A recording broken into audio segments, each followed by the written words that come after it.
Hello, Theodore Shoebat here, giving you guys another message that the church will not tell you.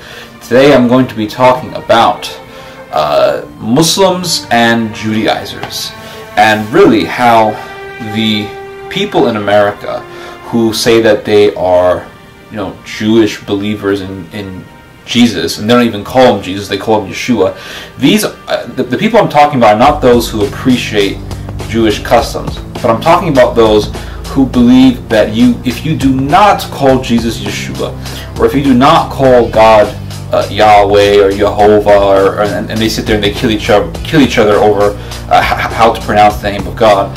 But anyway, these are the people that I'm talking about, and they're really Judaizers. And Judaizers are the first major heresy that the church ever dealt with. Going back, if you read in the book of Acts, there was the Council of Jerusalem, and the apostles had to come together for a council. Peter got up and said, "We will not have obligatory circumcision. We will not be enforcing dietary laws or enforcing some of the other Jewish rituals that were done on the Gentile Christians. And the Gentile Christians are only required to not worship idols and not to eat animals that were strangled to death and things of that sort." And so this was the first major heresy. And not only that, but St. Paul deals with it in his letter to the Philippians.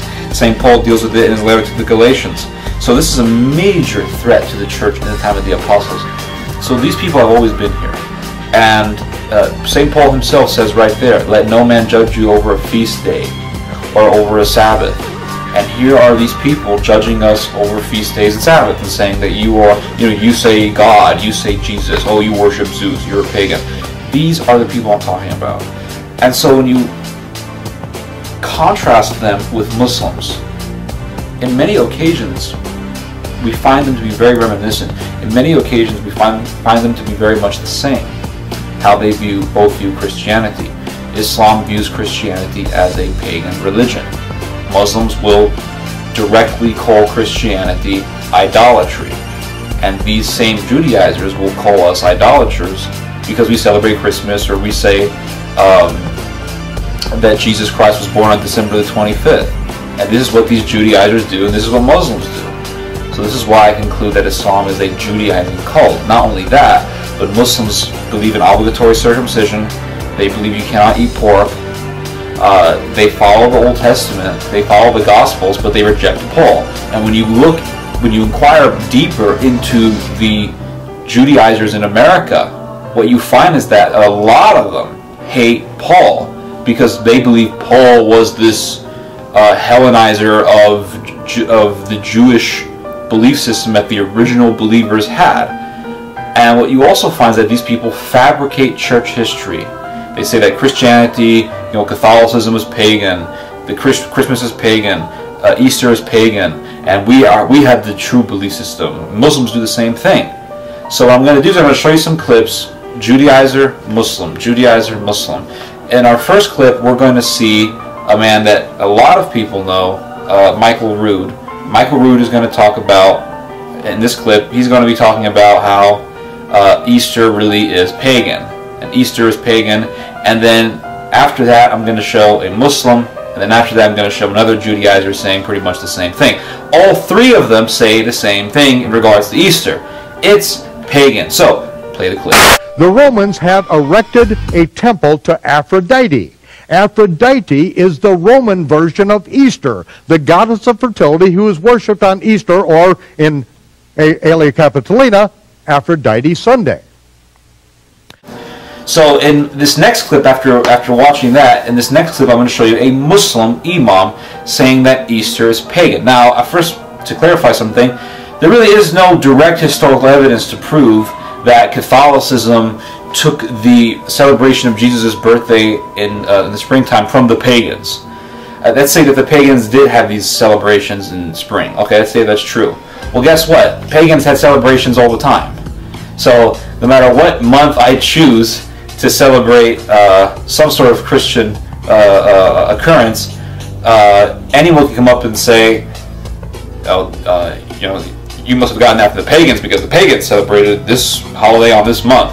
Let's say that December was a time for a pagan celebration. Well, you know what? God had the birth of Jesus happen on that day as an affront to paganism, to vanquish paganism. So here's a clip of a Muslim saying the same thing as this crazy Judaizer, and the Muslim is saying that Easter is pagan. Play the clip. The Christians coming in now who want to get benefit from the nature worshiping people, they use that saying, if you can't beat them, join them. So they came along and they joined them. And so now you find Easter. Look at it. This is supposed to be the time of the death and resurrection of Isa alayhi salam, but it is the pagan rite of the resurrection of life after death. And so they impose this occasion onto the spring season, and you find then both of these celebrations coming about at one time. Go ask the regular American or Christian person, what does Easter mean? And they say, well, Easter is the time of the resurrection of Jesus. Resurrection from the dead. They don't realize where it actually comes from. The reality is, it is a pagan rite. So after watching that, I'm going to show you guys another clip of another Judaizer saying that Easter really was a holiday of child sacrifice and they used to dip the eggs in the blood of children.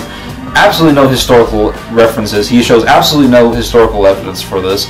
He's simply slandering the church, slandering Christianity, going against our traditions that we've been holding from the very beginning of the church, and saying that the Christians got it from pagans. Well, show us the evidence. Show us the evidence. Play the clip. Now, every spring, the first Sunday after the vernal equinox, and then they would take the eggs of Ishtar and they would dip those eggs in the blood of those young infants. And that is where we get sunrise services, and that is potentially where we get the dying of Easter eggs. It is all.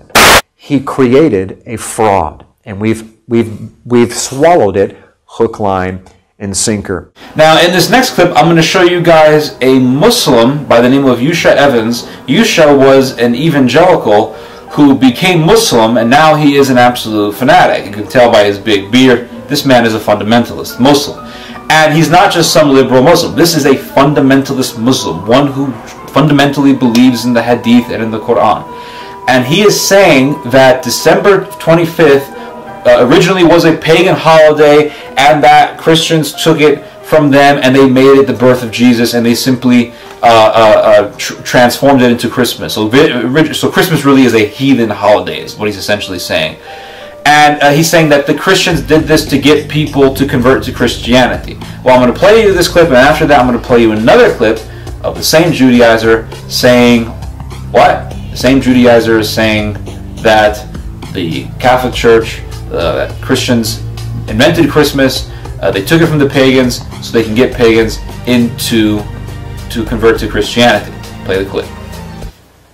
In 350, Pope Julius I declared that Christ's birthday would be celebrated on December the 25th. 350. Now, there is little doubt that he was trying to make it as painless as possible for Roman pagans to come over to Christianity, because their goal was just to get people to convert to Christianity. Didn't matter how or when or where or under what circumstances, just let them accept Christianity. They can keep whatever else they have. For now, just let them accept Christianity. Here's the clip of a Judaizer. His name is Jim Staley, by the way. He's quite popular.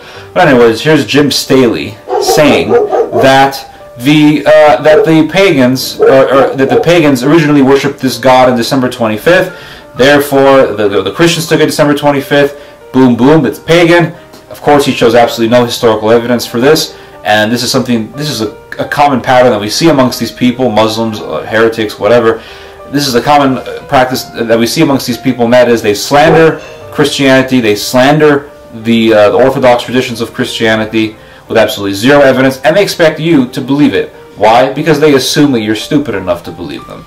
But I'm here to tell you that you're not stupid enough. I respect your intelligence, and I know that you yourself can actually watch these videos and can say they're not showing any evidence. Why? Because you're smart enough.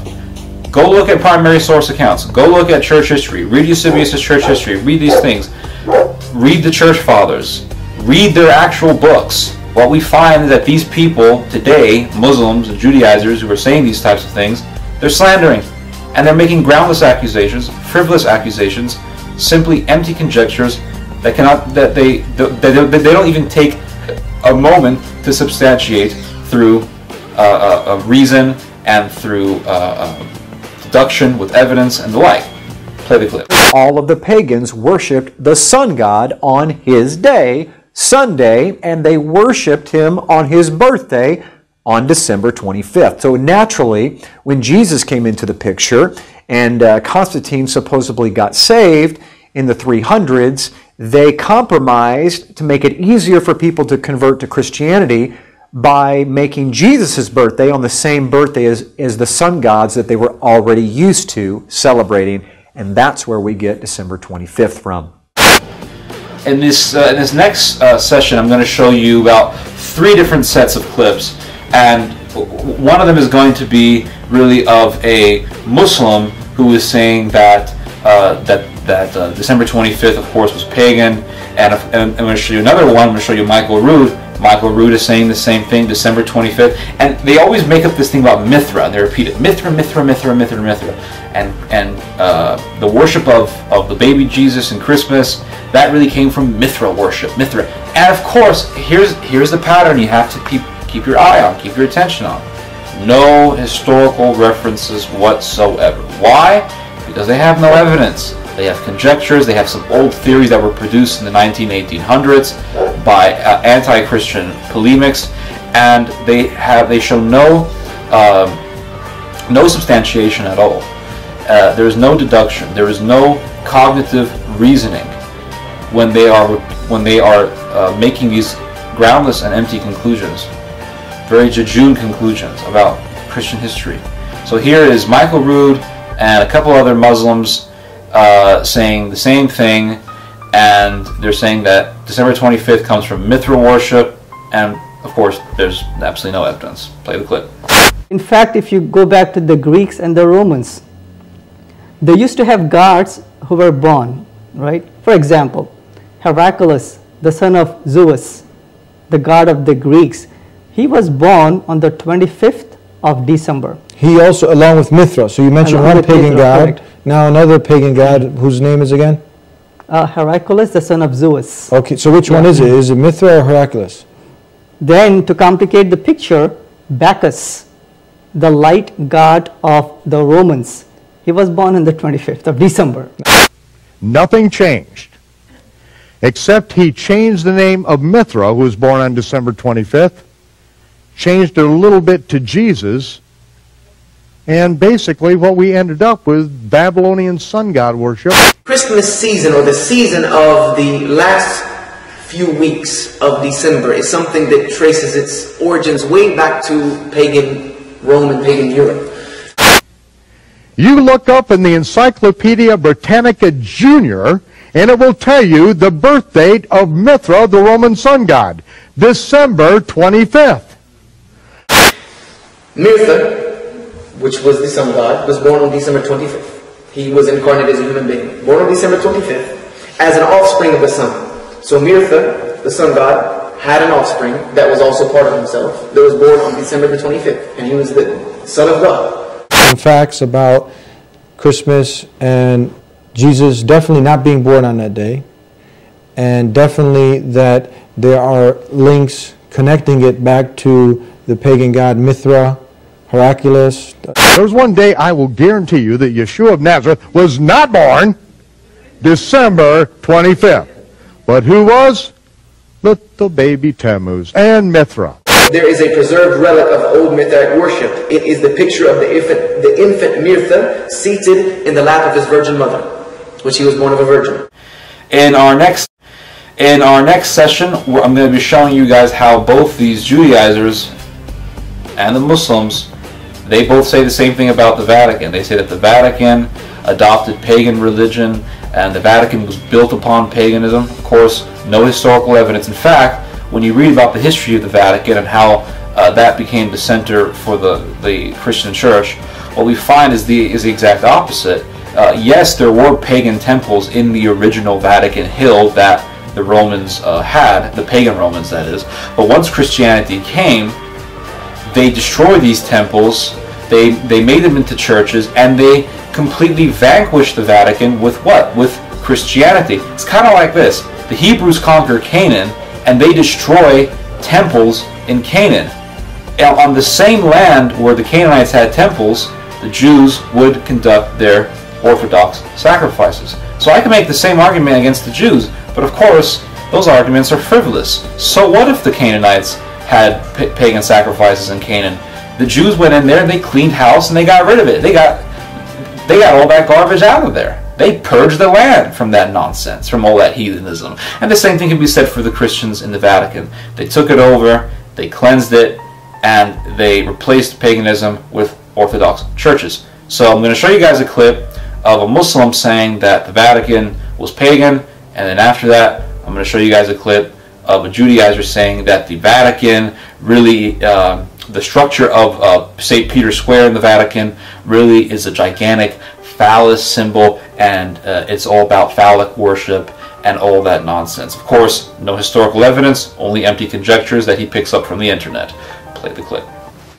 The Vatican was built upon territory that was sanctified and used for Mithric worship for hundreds and hundreds of years.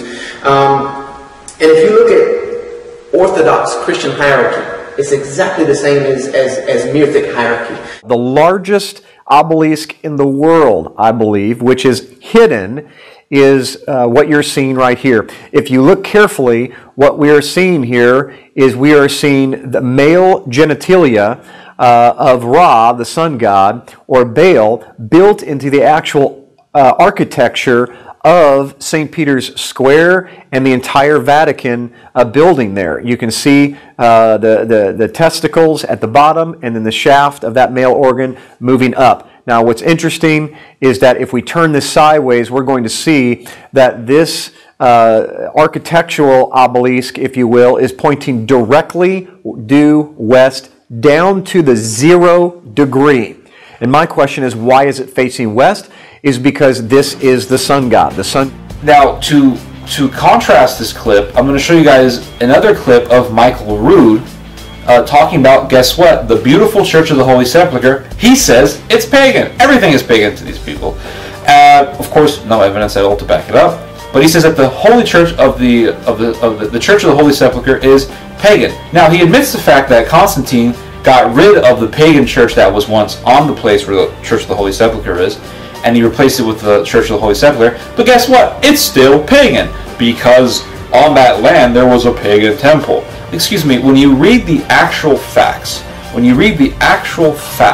of the Church of the Holy Sepulchre, what we find is that Constantine hated paganism so much that he destroyed the temple of Venus that was built on the sepulchre of Jesus Christ. Not only that, but he dug feet and feet of soil that were under the pagan temple, because he says that the church cannot even touch the soil that touched a pagan temple. This is how much Constantine hated paganism.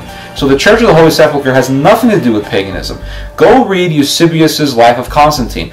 Unlike these slanderers, I will actually point to you to primary source evidence. Go read Eusebius's Life of Constantine and you will find the truth of how that church was built. It has nothing to do with paganism. So, play the clip. So that on Easter Sunday, the pagans could continue to make their pilgrimage through the streets of Jerusalem, now called the Via Dolorosa. They come to the Church of the Holy Sepulchre filled with Aphrodite lilies, and they worship the new Queen of Heaven, Mary. Now, in this next clip, I'm going to show you guys how the Judaizers and the Muslims, they both deem the Eucharist as pagan. And they say that the Eucharist both comes from pagan rituals. So the Muslim says that the Eucharist comes from Mithra worship.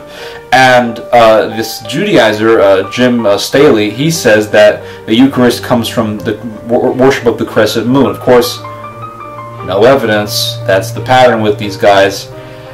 So I'm going to play the two clips, and you're going to see how both of them have the same view view in regards to the Eucharist. Play the clip.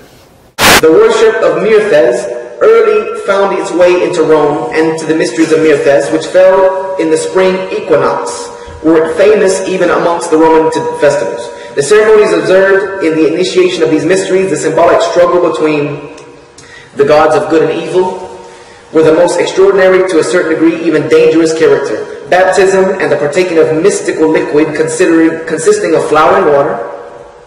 Anybody know what is used as a combination of flour and water today in Christian ceremonies? The Holy Communion, the bread and the wine.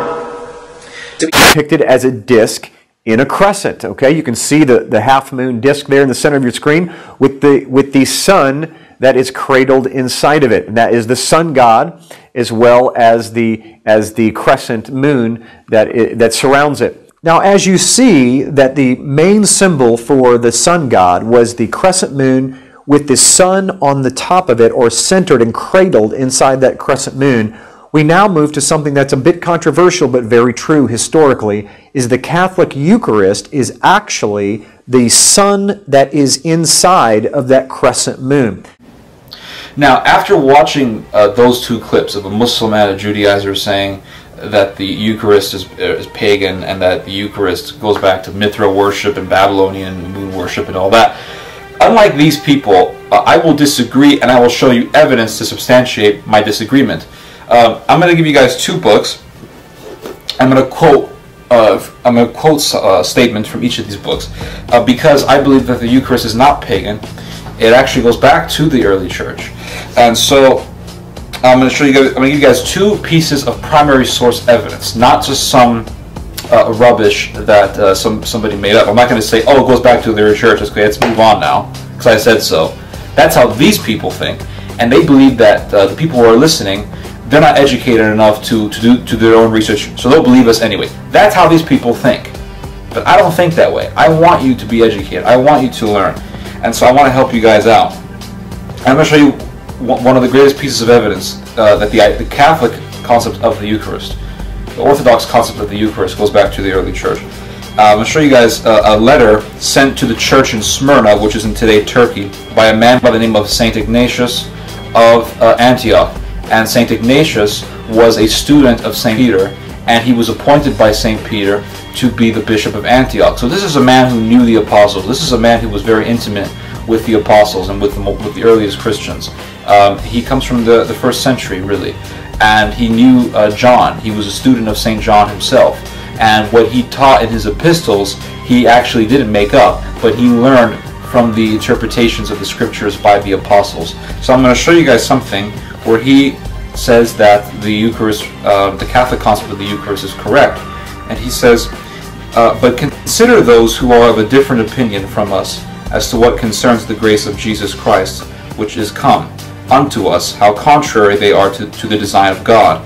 They have no regard to charity, no care of the widow, the fatherless, and the oppressed, of the bound or free, of the hungry or thirsty. They abstain from the Eucharist. This is where we get into what we're talking about. They abstain from the Eucharist and from the public offices, because they confess not the Eucharist to be the flesh of our Savior, Jesus Christ, which suffered for our sins. So here he's saying that he is correcting the people, condemning really the people of his day, who deny that the Eucharist is the flesh of Jesus Christ. Of course, so that's one primary source evidence, and this is not someone you want to ignore. Saint Ignatius, like I said, knew the apostles. He was appointed by the apostles to be a bishop. Either the apostles were wrong and Ignatius is a heretic, or Ignatius is correct and the apostles were correct in appointing him. Read church history. What you will find out is that this is true. He really knew the apostles. The second piece of primary source evidence I want to show you is a little bit older than Ignatius. It goes back to the 2nd century, early 2nd century, and his name is Justine Martyr.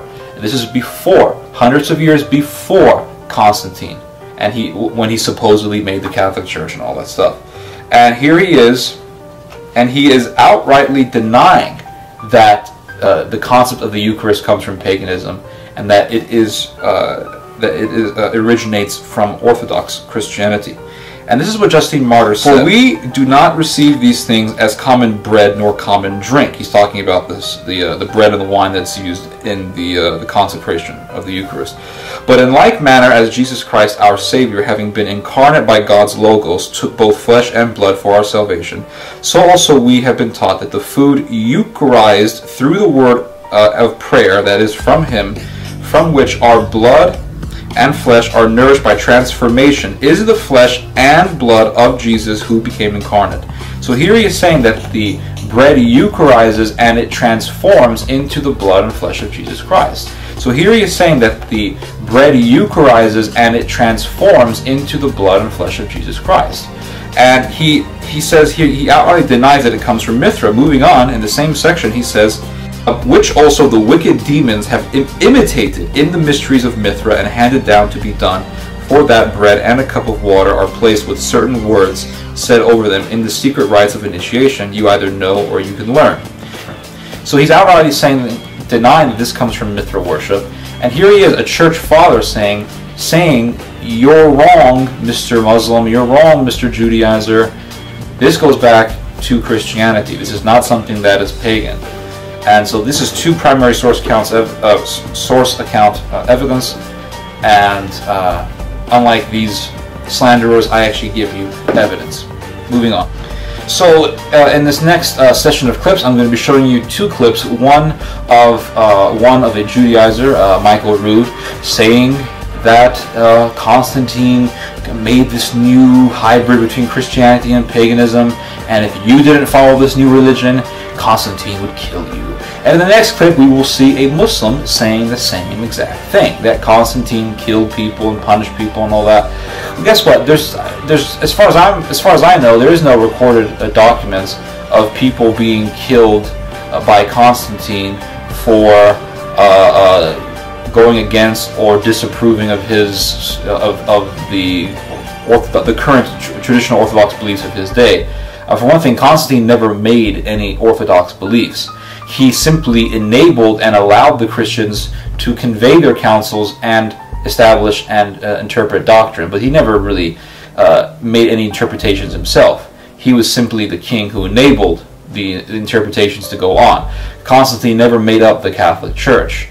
Constantine never did any of that. He simply, like I said, legalized Christianity and allowed Christianity to flourish.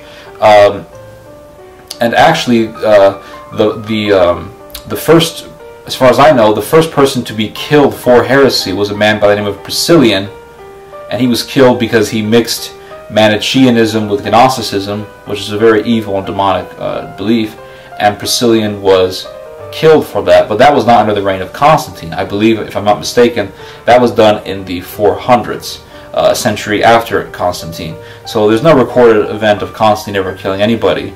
Now he did punish certain people. He suppressed the Paulians, who were people who rejected the divinity of Jesus. He suppressed the Manichaeans.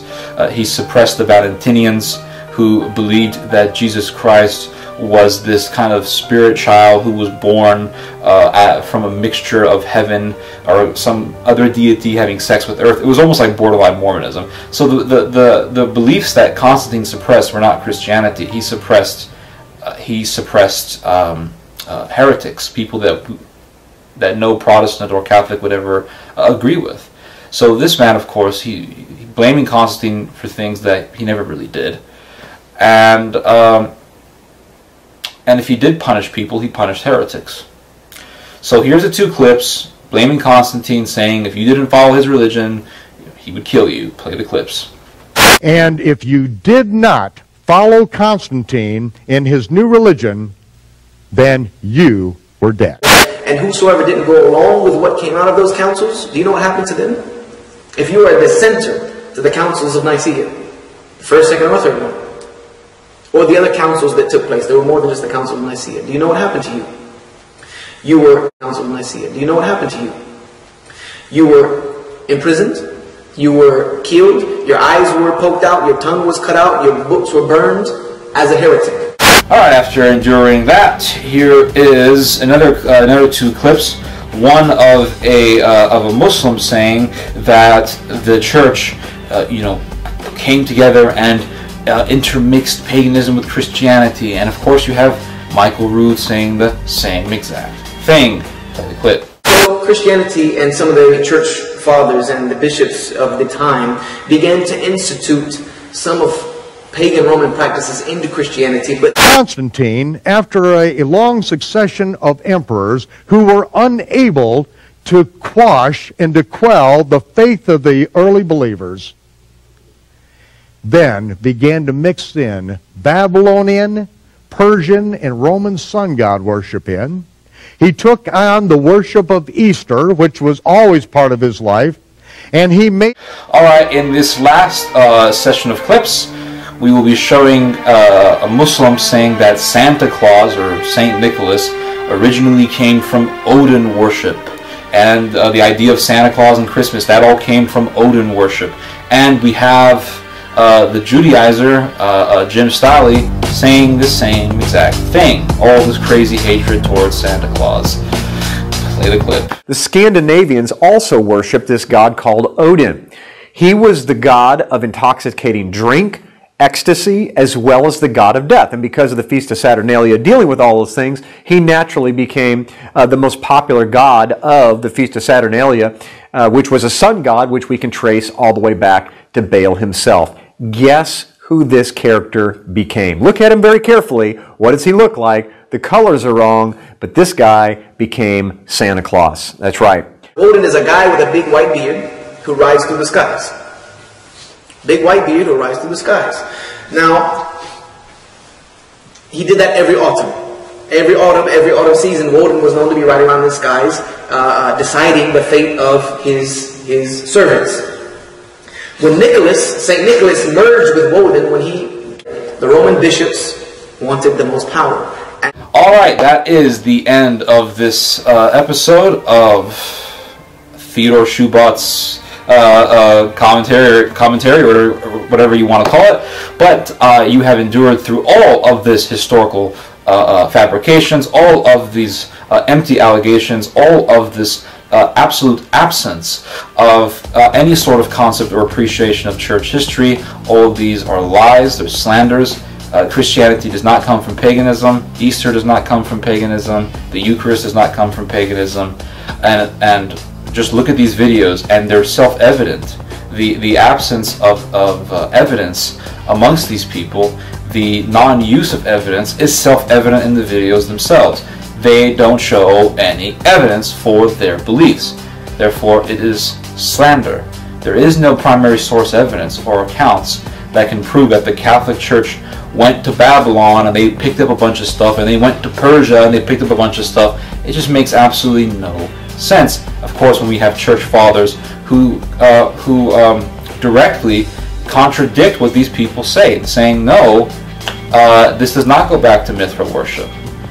So anyway, this is Theodore Shoebat. I hope you have enjoyed, and most importantly, I hope you have learned something from this message. Don't forget, this is something you're not going to hear in your church.